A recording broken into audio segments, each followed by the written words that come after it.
Hey everybody, welcome back to our YouTube channel. तो आज आप लोगों के लिए एक नई सीरीज स्टार्ट कर रहे हैं कॉमर्स एमसीक्यूज की। नॉट ओनली कॉमर्स एमसीक्यूज, इसमें इकोनॉमिक्स एमसीक्यूज भी होंगे। तो ये जो एमसीक्यूज हैं, these are most important for all competitive exams related to economics and commerce.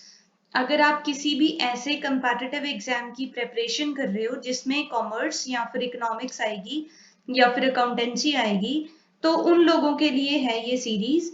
तो अगर आप क्लास 11th 12th में हो, just for the pleasure you want to see, then that's really good thing. just for the support if you want to see, तो देख लीजिए आप भी।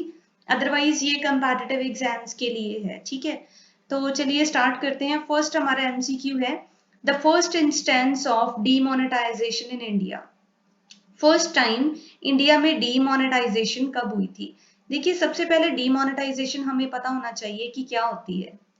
डीमोनेटाइजेशन का मतलब है कि जो भी एग्जिस्टिंग करेंसी है वो उसका लीगल टेंडर नहीं रहेगा। मींस जो भी एग्जिस्टिंग करेंसी है that will be cease to have legal tender. Cease to have legal tender means उसको लीगली नहीं माना जाएगा, उसको हम बोलते हैं डीमोनेटाइजेशन। एक टर्म होती है रीमोनेटाइजेशन। डीमोनेटाइजेशन मतलब जो भी पुरानी करेंसी है, पुराने नोट्स हैं, वो बैन हो जाएंगे, लीगल टेंडर उनका नहीं रहेगा, उसे डीमोनेटाइजेशन बोलते हैं। एंड रीमोनेटाइजेशन होती है जब उसकी रिप्लेसमेंट में नई करेंसी इशू की जाती है by the RBI, by the government. ठीक है, करेंसी वैसे आरबीआई ही इशू करता है, लेकिन ये जो डिसीजंस होते हैं तो ये government and RBI together, this sort of decision is always taken. तो इसका राइट आंसर है आंसर नंबर सी, 1946 में हुई थी डीमोनेटाइजेशन। आप इसका एग्जैक्ट डेट भी याद रख सकते हो, 12 जन 1946 को फर्स्ट टाइम डीमोनेटाइजेशन हुई थी। ठीक है, तो चलिए अब चलते हैं नेक्स्ट क्वेश्चन पे। सेकेंड क्वेश्चन है, the currency notes that were taken out of the circulation इन 1946। अब देखो, डीमोनेटाइजेशन के वक्त कौन से करेंसी नोट्स थे जिनको सर्कुलेशन से बाहर किया गया? सर्कुलेशन से बाहर मतलब जो अब नहीं यूज किए जाएंगे, ऐसे नोट, करेंसी नोट जो बैन किए गए थे। तो इसका राइट आंसर है 1000 एंड 10,000। हाँ जी, 1000 एंड 10,000। वैसे 500, 1000 एंड 10,000 तीनों करेंसी नोट्स थे जो 12 जन 1946 के बाद लीगल टेंडर में नहीं रहे थे। लेकिन इंपॉर्टेंट चीज क्या है? 10,000 का नोट जो अब तक नहीं रीमोनेटाइज्ड हुआ। ठीक है, तो ये है डी ऑप्शन इसका राइट आंसर।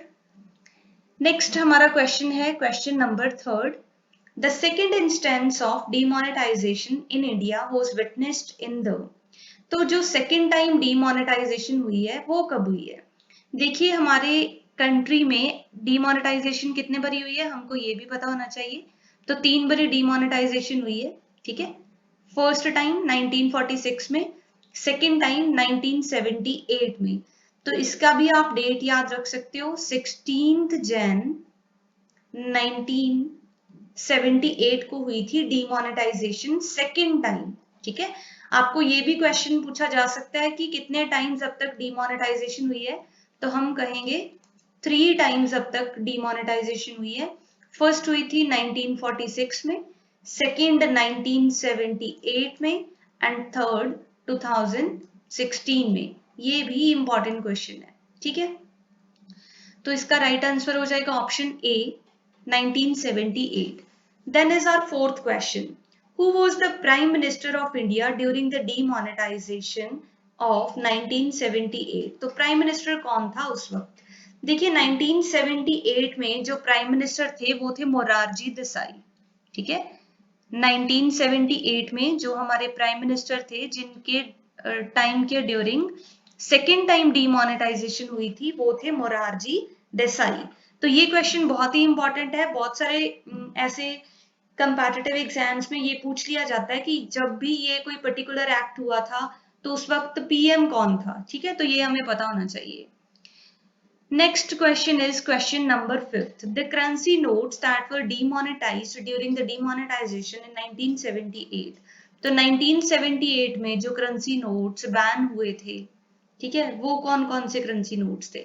तो इसका राइट आंसर है ऑप्शन नंबर सी। ठीक है, राइट आंसर है इसका ऑप्शन नंबर सी 500 एंड 1000 के करेंसी नोट्स थे जो बैन हुए थे इन 1978. Next is question number 6. The latest demonetisation. तो लेटेस्ट कब हुई है? 2016 में. ठीक है, 2016 का भी आप डेट याद रखो, 8th of November 2016 में हुई थी डिमोनेटाइजेशन. ठीक है, ये लेटेस्ट है तीनों डिमोनेटाइजेशन में से. नेक्स्ट हमारा क्वेश्चन है question number 7. Who was the Prime Minister of India during the demonetization of 2016? 2016 के टाइम जो प्राइम मिनिस्टर हैं वो कौन थे? इनको कौन नहीं जानता. 2016 के टाइम जो प्राइम मिनिस्टर थे वो थे मिस्टर नरेंद्र मोदी, जो अब भी हैं. ठीक है, अब भी प्राइम मिनिस्टर हैं. तो इनके टाइम के ड्यूरिंग हुई थी थर्ड टाइम डिमोनेटाइजेशन. कब हुई थी? 8th November 2016 को. ठीक है, next question is question number 8.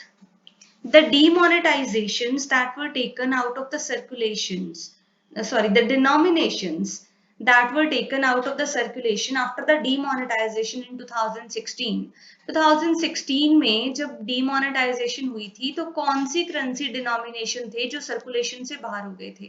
तो ये तो सबको ही पता है, जो पुराने 500 and 1000 के करेंसी नोट्स हैं, those are not in existence now.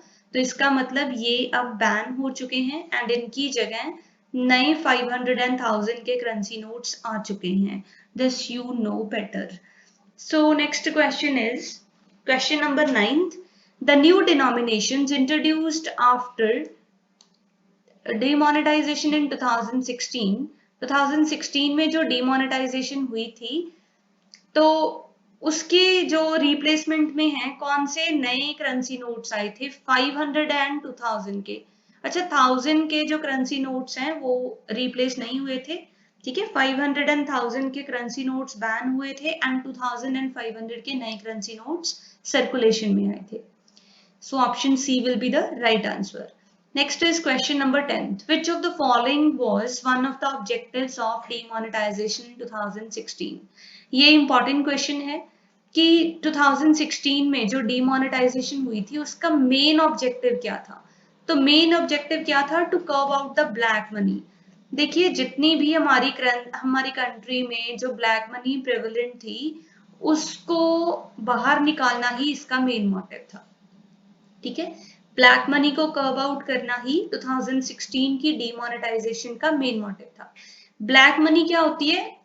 It's not like कि जो ब्लैक मनी है वो काले रंग के नोट होंगे. तो ब्लैक मनी क्या है? वो करेंसी, वो मनी जिसका सोर्स ऑफ इनकम भी क्लियर नहीं है एंड जिसपे आप कोई इनकम टैक्स रिटर्न भी नहीं फाइल कर रहे एंड टैक्स भी नहीं पे कर रहे. ठीक है, तो वो होती है ब्लैक मनी. सो इसका राइट आंसर हो जाएगा option number B, to reduce and prevent the circulation of black money in the market. तो ये थे टॉप 10 क्वेश्चंस ऑफ डिमोनेटाइजेशन. ऐसे ही 10-10 मिनट की वीडियोस लाऊंगी मैं जिसमें accountancy, economics, business studies and economics current affairs की वीडियोस होंगे. अगर आप किसी भी कंपैटिटिव एग्जाम के लिए प्रिपेयर कर रहे हैं जिसमें कॉमर्स, इकोनॉमिक्स एंड अकाउंटेंसी आएगी या फिर इकोनॉमिक्स के करंट अफेयर्स आएंगे, तो ये वीडियोस आपके लिए बहुत ही हेल्पफुल होंगी. Thank you so much for watching this. Please like and share this video and if you are new to my channel please do subscribe and hit the bell icon so that आने वाले videos का notification आपको time पे मिल जाए. Thank you so much.